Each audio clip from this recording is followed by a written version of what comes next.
வணக்கம் மாணவர்களே. இந்த வீடியோவில் 7ஆம் வகுப்பு கணிதம் பருவம் 1 அலகு 3 இயற்கணிதம் இதில் பயிற்சி 3ல் 1ல் இருக்கக்கூடிய 4, 5, 6 இந்த 3 கணக்குகளையும் இந்த ஒரே வீடியோவில் நம்ம பார்க்க போகிறோம். என்ன கொடுத்துருக்காங்க பாருங்கள். பின்வரும் கோவைகளுக்கு மாறி மாறிலி உறுப்புகளை எழுதுக. என்ன எழுதணும்? மாறி எதுன்னு எழுதணும், மாறிலி எது எழுதணும், அதுக்கு அடுத்த உறுப்புகள், அந்த உறுப்புகளை தனித்தனியாக பிரித்து எழுதணும். இங்கே சேர்ந்து இருக்கு இல்லையா, இதை நம்ம தனித்தனியாக பிரித்து எழுதணும். சரியா? இப்போ பாருங்க, இதில் மொத்தம் எத்தனை இருக்குது? 4 இருக்குது. வரிசை எழுதிட்டோம். முதல் கோவை பாருங்க, 18 + x - y. இதில் இருக்கக்கூடிய மாறி, மாறினா என்னது? எழுத்துக்கள். என்னென்ன எழுத்து இருக்கு? எக்ஸு, ஒய் இருக்கு. இதான் என்னது? மாறி. மாறிலி உறுப்புங்க என்ன இருக்கு பாருங்க, 18 நம்பர் இருக்கு இல்லையா, இதான் என்னது? மாறிலி 18. இதில் மொத்தம் என்னென்ன உறுப்புகள் இருக்கு? மாறிலி உறுப்பு இருக்கு, எக்ஸ் உறுப்பு இருக்கு, ஒய் உறுப்பு இருக்கு. இது தனித்தனியாக எழுதணும். பாருங்க எப்படி எழுதிக்கலாம். நம்ம 18ன்றது மாறிலி உறுப்பு, அதுக்கடுத்த எக்ஸ் உறுப்பு, அதுக்கடுத்து -y. இதுதான் இதில் இருக்கக்கூடிய உறுப்புகள். அதுக்கடுத்து பாருங்க, ரெண்டாவது பாருங்க, 7p - 4q + 5. இதில் இருக்கக்கூடிய மாறி, மாறினா எழுத்துக்கள். என்ன எழுத்து இருக்கு பாருங்க? பீன்ற எழுத்தும் கியூன்ற எழுத்தும் இருக்குது. இதான் மாறி. மாறிலி பாருங்கள், 5 தான் மாறிலி உறுப்பு. நீங்கள் இந்த பீக்கு முன்னால் இருக்கலாம் எடுத்து எழுதிடக்கூடாது. இதெல்லாம் என்ன? இதனுடைய கெழுக்கள். சரியா? இது கூட சேர்ந்து இருக்குது. நம்ம தனியாக இருக்க நம்பர் மட்டும்தான் மாறிலி. 5 தான் தனியாக இருக்கு இல்லையா, அப்போ இதுதான் மாறிலி. சரியா? இதில் இருக்கக்கூடிய உறுப்புகள் பாருங்கள். என்னென்ன உறுப்புகள் இருக்குது? 7pன்னு ஒரு உறுப்பு இருக்குது, -4qன்னு ஒரு உறுப்பு இருக்குது, 5ன்னு ஒரு உறுப்பு. மொத்தம் 3 உறுப்புகள் இருக்குது. அதுக்கடுத்து பாருங்க, 29x + 13y. இதில் இருக்கக்கூடிய மாறி, மாறினா எழுத்துக்கள். என்னென்ன இருக்குது? எக்ஸ் இருக்குது, ஒய் இருக்குது. மாறிலியில் இருக்கா? இல்லை. மாறிலி உறுப்பே இல்லை. இல்லைன்னா 0 போட்டுங்க, இல்லை ஒரு கோடு போட்டு விட்டுருங்க. மாறிலி உறுப்பு கிடையாது. இதில் என்னென்ன உறுப்புகள் இருக்குது? எக்ஸ் உறுப்பு இருக்குது, அதாவது 29x. அதுக்கு ஒய் உறுப்பு இருக்குது, 13y. இதான் என்னது? இதில் இருக்கக்கூடிய உறுப்புகள். அதுக்கடுத்து பாருங்க, b + 2. b + 2. இதில் இருக்கக்கூடிய மாறி எழுத்து என்னது? b. மாறிலி என்னது? 2. இதில் எத்தனை உறுப்புகள் இருக்குது? 2 உறுப்புகள் இருக்குது. என்னென்ன உறுப்பு? bன்னு ஒரு உறுப்பு, 2ன்னு ஒரு உறுப்பு இருக்குது. சரியா? முதல் இதை நம்ம முடிச்சிட்டோம். அடுத்தது பாருங்க, 5வது, அதாவது 4வது முடிச்சிட்டோம். இப்போ 5வது பார்க்க போகிறோம்.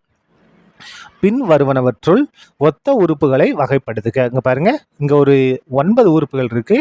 இது எது ஒத்த உறுப்புகள்னு நம்ம வகைப்படுத்தணும். அதாவது எக்ஸில் இருக்க உறுப்பு எது, ஒய்யில் இருக்க உறுப்பு எது, இசட்ல இருக்க உறுப்பு எது, எடுத்து வகைப்படுத்தலாமா? முதல்ல எக்ஸ் உறுப்புகளை எடுத்து எழுத போகிறோம். பாருங்க, எக்ஸ் உறுப்புகள். எக்ஸ் உறுப்புகள், எக்ஸில் இருக்கக்கூடிய உறுப்புகள் என்னென்னு பாருங்க. 7x, 7x. இதை எழுதியாச்சு. அதுக்கடுத்து பாருங்கள், -8x. -8x. அதுக்கடுத்து வேற எங்கேயாச்சும் இருக்குது? அங்கே இருக்குது பாருங்கள், -12x. ஆகியவை என்ன உறுப்புகள்? ஒரே மாதிரியாக இருக்கக்கூடிய உறுப்புகள். ஒரே மாதிரியாக இருக்கக்கூடிய உறுப்புகள். அதுக்கு அடுத்தது எதில் இருக்குது? ஒய்யில் இருக்கக்கூடிய உறுப்புகள் எழுத போகிறோம். பாருங்கள், ஒய் உறுப்புகள். ஒய் உறுப்புகள் பாருங்க, ஒய்யில் என்னென்ன இருக்குது பாருங்கள். முதல்ல 5y இருக்குது, அதுக்கு அடுத்தது 12y இருக்குது, அதுக்கு அடுத்தது -9y இருக்குது. ஆகியவை ஒத்த உறுப்புகள். அதுக்கு அடுத்தது 7 இருக்க எடுத்து எழுத போகிறோம். இசட்ல இருக்க எடுத்து எழுதலாமா? பாருங்க, இசட் உறுப்புகள். இசட் உறுப்புகள். இசட் உறுப்புகள் பாருங்க, என்னென்ன இருக்கு?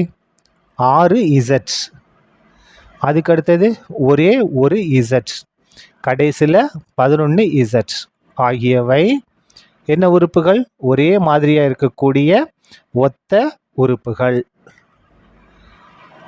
உறுப்புகள். சரியா? எதை நம்ம முடிச்சிட்டோம்? நம்ம 5வது கணக்கு முடிச்சிட்டோம். இப்போது 6வது கணக்கு பார்க்கலாமா? பாருங்கள், 6வது கணக்கு. x = 2 மற்றும் y = 3 எனில் பின்வரும் கோவைகளின் மதிப்பை காண்க. இங்கே 4 கோவைகள் இருக்கா? இதில் எக்ஸுக்கு பதிலாக 2ம் ஒய்க்கு பதிலாக 3 பிரதிட்டு நம்ம மதிப்புகளை கண்டுபிடிக்கணும். கண்டுபிடிக்கலாமா? பாருங்கள், முதல் இது எடுத்துக்கலாம். முதல் இது என்ன இருக்குது பாருங்கள், 2x மைனஸ் 3y இதனுடைய மதிப்பை நம்ம கண்டுபிடிக்க போகிறோம். என்ன செய்யணும், இந்த 2 அப்படியே வந்துடும், எக்ஸுக்கு பதில் என்ன பிரதியிடணும், 2 பிரதியிடணும், -3 அப்படியே வந்துடும், ஒய்க்கு பதில் என்ன பிரதியிடணும், 3 பிரதியிடணும். இப்போ பெருக்கிடலாமா, ப்ராக்கெட் வந்தாலே பெருக்கல், 2 பெருக்குனா 4 மைனஸ் 3 9 ஈக்குவல் டு, இப்போ பாருங்கள் இது வேறு வேறு குறி, +4 -9 வேறு வேறுனா கழிக்கணும்.